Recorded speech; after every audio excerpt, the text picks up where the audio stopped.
Hi మామాస్, welcome back to యాస్టాక్ movie store channel. ఈ వీడియోలో అయితే చిరంజీవి అని చెప్పి ఓటీటీలో ఒక మూవీ అయితే రిలీజ్ అయింది. మన రాజ్ తరుణ్ గారిది డైరెక్టర్ ఓటీటీలో అయితే రిలీజ్ చేశారనమాట. ఆ మూవీ ఎలా ఉందో ఈ వీడియోలో అయితే తెలుసుకుందాం మామ. రివ్యూలోకి వెళ్ళే ముందు అయితే మన ఛానల్ అయితే సబ్స్క్రైబ్ చేసుకోండి మామ. ఈ నా ఎఫెక్ట్స్ అన్ని ఈ ఛానల్ మీద అయితే పెడుతున్నాను. నా ఎఫెక్ట్స్తో పాటు మీ దయ కూడా ఉంటే మన ఛానల్ అయితే ఇంకొంచెం తొందరగా అయితే గ్రోత్ వస్తుందన్నమాట. దయచేసి సపోర్ట్ చేయండి, ప్లీజ్ సపోర్ట్ మీ. ఇకపోతే మ్యాటర్లోకి వెళ్ళినట్టయితే అసలు నాకు ఒకటి అర్థం కాలేదు మామ. ఈ రోజుల్లో చిన్న చిన్న హీరోలు థియేటర్కి రిలీజ్ అయితే చేస్తున్నారనమాట. అలాంటిది రాజ్ తరుణ్ గారికి ఒక ఇమేజ్ అంటూ ఉందన్నమాట మన టాలీవుడ్లో. అలాంటి హీరో ఒక మూవీ హీరోగా నటించినప్పుడు థియేటర్కి రిలీజ్ కాకుండా ఓటీటీలో ఎందుకు రిలీజ్ చేశారో నాకు అర్థం కాలేదు. మూవీ చూసిన తర్వాత అర్థమైందనమాట ఓటీటీలో ఎందుకు రిలీజ్ చేశారని చెప్పి.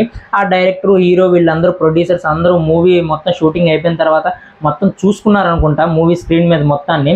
అందుకనే ఇంకా థియేటర్ కంటే ఇది ఓటీటీకే బెస్ట్ అని చెప్పి వాళ్ళు అనుకున్నట్టున్నారు.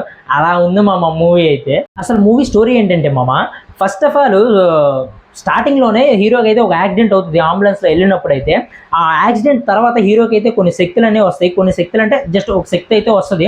అదేంటంటే సూపర్ మ్యాన్, హీమెన్లా ఇటగిరి కాదనమాట. అంటే పర్సన్స్ ఉంటారు కదా, జనాలు ఉంటారు కదా, వాళ్ళ లైఫ్ టైం ఎంతవరకు ఉంటుందని చెప్పి వాళ్ళ నెత్తి మీద అయితే ఒక మీటర్ తిరుగుతుంది. ఆ శక్తి అనేది మాట మన హీరోకి అయితే కనిపిస్తుంది అనమాట. వీళ్ళు ఎన్ని సంవత్సరాలు బతుకుతారో, ఎంతవరకు బతుకుతారని చెప్పి.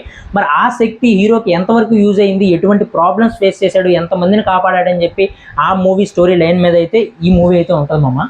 అయితే ఈ స్టోరీ అయితే కొత్తదేం కాదు మామ. ఆల్రెడీ ఈ జానరాలో చాలా మూవీస్ అయితే చూసామన్నమాట. ముందుగానే ఎంతవరకు బతుకుతారని చెప్పి ఈ జానరాలో చాలా మూవీస్ అయితే చూసాము. ఇదైతే కొత్త స్టోరీ అయితే కాదనమాట. కాకపోతే ఏంటంటే మూవీ నడుస్తున్నంతసేపు చాలా బోరింగ్గా బోర్ కొడుతూ ఉంటుంది అనమాట. ఎప్పుడు అయిపోతుందా అనిపిస్తుంది అనమాట. కొన్ని సీన్లు ఓకే మామ. మరి ఆ సీన్లకి అని చెప్పి మూవీ హైలైట్ అని అయితే నేను చెప్పలేను అనమాట. ఒక గుడి దగ్గర ఒక పండితుడు ఒక చిన్న స్టోరీ లాగా చెప్తాడనమాట. అదైతే నాకు బాగా కనెక్ట్ అయింది, చాలా బాగా నచ్చింది అనమాట. నిజమే కదా అనిపించింది. ఇంకోటి ఏంటంటే హీరో ఒక కలగంటాడు అనమాట ఫైట్ చేసినట్టు. అంటే ప్రజెంట్ సిచ్యువేషన్లో ఒక చిన్న కలగంటాడు అనమాట. ఆ కథలో మనోడు ఫైట్ చేయకముందే పక్క నుంచి విలన్ వస్తాడు, మనోడు కొట్టక ముందే ఎగిరేస్తాడు అనమాట. అలా ఉంటుంది అనమాట. కొన్ని చూసుకోవాల్సింది. అంటే అలాంటి చిన్న కూడా పట్టించుకోకపోతే ఎదుటి చూసేవాడైతే మాత్రం సింపుల్గా కనిపెట్టేస్తాడు అనమాట. ఇది ఏంట్రా బాబు ఇలా ఉంది, ఇంత పూర్ డైరెక్షన్ ఏంటి అని చెప్పి అనుకుంటారనమాట. డైరెక్టర్ మీద ఎఫెక్ట్ పడిపోతుంది ఇలాంటి చిన్న విషయాలు. కాకపోతే హీరోయిన్కి అయితే అంత స్కోప్ అయితే ఏం లేదు మా మూవీలో. అంటే కనిపిస్తుంది కానీ అంత ఈమెకంటూ ఒక క్యారెక్టరైజేషన్ డిజైనింగ్ అనేది ఏమీ ఉండదన్నమాట. అలాగే ఎవరి క్యారెక్టర్లో వాళ్ళు ఓకే అనిపించారు, అంత సూపర్ ఏం కాదని ఓకే. ఆఖరికి రాజ్ తరుణ్ గారు కూడా అంత యాక్టింగ్ పర్ఫార్మెన్స్ అయితే నాకేం అనిపించలేదు అనమాట.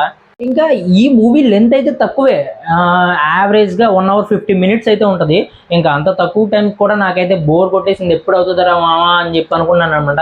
ఇంకా నేను అయితే స్పీడ్ పెట్టి చూసేది అనమాట. 2x స్పీడ్లో పెట్టి చూశాను, స్పీడ్గా వెళ్ళిపోయింది. అంటే మీరు అనుకోవచ్చు ఏంటి అని చెప్పి, అసలు అక్కడ స్టోరీ లేనప్పుడు ఎన్ని ఎక్సెల్ పెట్టినా సరే అది వేస్ట్ మామ. నాకైతే అలా అనిపించింది మూవీ. లేకపోతే ఫైనల్గా వచ్చి మన రివ్యూ రేటింగ్ అయితే ఈ మూవీకి అయితే అవుట్ ఆఫ్ 5కి 2 మామ. ఎంతకు మించి అయితే మనం అయితే ఎక్కువ ఇవ్వలేము, ఎందుకంటే నాకు అంత వర్స్ట్ ఎక్స్పీరియన్స్ ఇచ్చింది ఈ మూవీ అయితే. మామ మార్నింగ్ అయితే జటధర మూవీ రివ్యూ అయితే పోస్ట్ చేశాను. ఒకసారి మన ఛానల్లోకి వెళ్ళి ఆ రివ్యూని అయితే చూసేసేయండి. లేదు అంటే మన కామెంట్ బాక్స్లో అయితే నేనైతే పిన్ చేస్తాను, ఒకసారి చూసేయండి మామ. ఇంకో 5 మూవీస్ అయితే థియేటర్కల్ రిలీజ్ అయితే ఉన్నాయన్నమాట. ఆల్రెడీ రిలీజ్ అయినాయి. డైలీ అంటే రోజు మీద అన్ని మూవీస్ అయితే చూడలేం కదా. ఈ రోజు అయితే 2 మూవీస్ చూసి 2 మూవీ రివ్యూస్ అయితే ఇచ్చాను అనమాట. టుమారో 2 మూవీస్ అయితే చూసి 2 మూవీస్ రివ్యూస్ అయితే పోస్ట్ చేస్తాను మామ. మన ఛానల్ అయితే సబ్స్క్రైబ్ చేసుకోండి మామ. Thank you for watching. నేనైతే ఈ ఛానల్ మీద ఫుల్ ఎఫెక్ట్స్ అయితే పెడుతున్నాను జాబ్ చేసుకుంటూ. అలాగే నా ఎఫెక్ట్స్తో పాటు మీ దయ కూడా ఉంటే మన ఛానల్ అయితే ఇంకొంచెం తొందరగా గ్రోత్ అవుతుంది మామ. Thank you for watching.